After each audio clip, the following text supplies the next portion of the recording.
For 3 billion years, life was a chaotic swirl of free-floating atoms. Early hominids roamed the Earth without borders, moving freely across the land. Then, around 4000 BCE, humanity entered a rigid trap in the fertile lands of Mesopotamia. The citizens of the Sumerian city of Uruk discovered a highly efficient new technology. By harvesting cereal grains like wheat and barley, they could manufacture their own food source instead of chasing it. It provided a reliable caloric surplus. But in exchange for full bellies, nomadic hunters traded the horizon for the mud beneath their feet. They were permanently locked to the land. This chart shows the stark biological toll of that transition on the human body. As diets narrowed to cereal crops and days filled with strenuous milling, the average height for men plummeted from 5'9" to 5'3". Women shrank to a flat 5 feet. Humans abandoned the muscular frames of super-athlete foragers to become smaller, stooped laborers. Farming allowed Uruk to swell to a population of 50,000 residents, but a stationary population of that density required extensive logistics. Harvesting grain demanded grueling, repetitive labor, turning survival into a complex societal machine. To keep that machine running and defended, these new cities required rigid command structures. By 1772 BCE, a Babylonian king forged a permanent solution to manage the masses. King Hammurabi established a system of 282 laws that explicitly ranked human value. Under this code, a noble's bone was legally worth more than a slave's. As rulers realized the extent of their control over these landlocked populations, their demands escalated. Generations of peasants in ancient Egypt spent their lives off-season farming to labor on colossal tombs. The resulting pyramids ensured a single pharaoh's spiritual journey to the afterlife at the expense of millions of human hours. Human civilization was founded on a transaction. Humanity surrendered its physical freedom and natural equality for the security of a harvest and the protection of absolute rulers. Once these stationary civilizations accumulated generations of surplus wealth, a fatal vulnerability emerged. A stationary farm is a wealthy, immobile target. It was only a matter of time before military commanders realized they didn't need to plant crops. They could just march in and take them.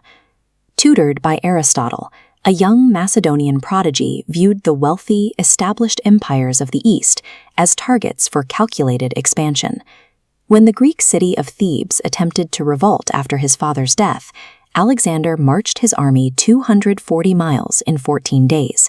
He razed the city to the ground, killed 6,000 citizens, and sold the rest into slavery, guaranteeing swift compliance from the rest of the world. Centuries later, the ultimate manifestation of martial dominance erupted in the East. A castaway named Genghis Khan united 1 million nomadic herdsmen into a massive cavalry force that swept directly into the wealthy, stationary Jin dynasty. This vector map illustrates the sheer velocity of the Mongol expansion, from the Sea of Japan to the Caspian Sea. Today, approximately 8% of the male population in this highlighted region carries the direct genetic lineage of Genghis Khan.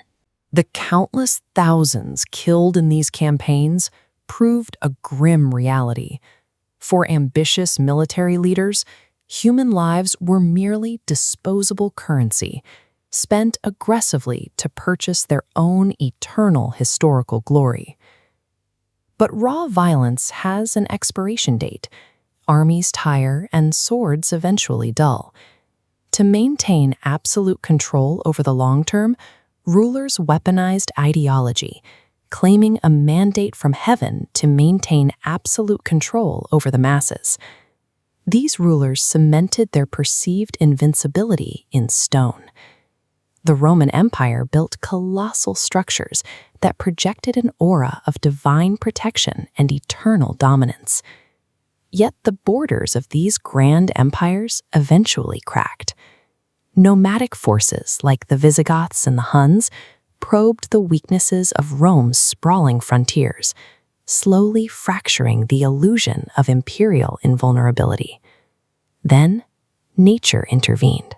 Spreading along the very trade routes that made these empires wealthy, the bubonic plague swept through the dense, stationary populations of Europe and Asia. It decimated up to 200 million people, regardless of class or wealth. As biology ravaged the population, technology dismantled their physical defenses. In 1453, the supposedly impenetrable walls of Constantinople, which had protected the Byzantine Empire for centuries, were shattered inward by Ottoman artillery fire. It is the universal law of the empire cycle. No matter how high the fortifications, how terrifying the army, or how divine the ruler, the massive, crushing weight of an empire will inevitably pull it back into the earth. The devastation left behind by the plague created an unexpected outcome. With a massive portion of the population gone, surviving laborers suddenly found themselves in high demand. Peasants leveraged their scarcity to keep more of their harvests, fracturing the grip of feudal lords. The erosion of absolute rule worked its way up the social pyramid.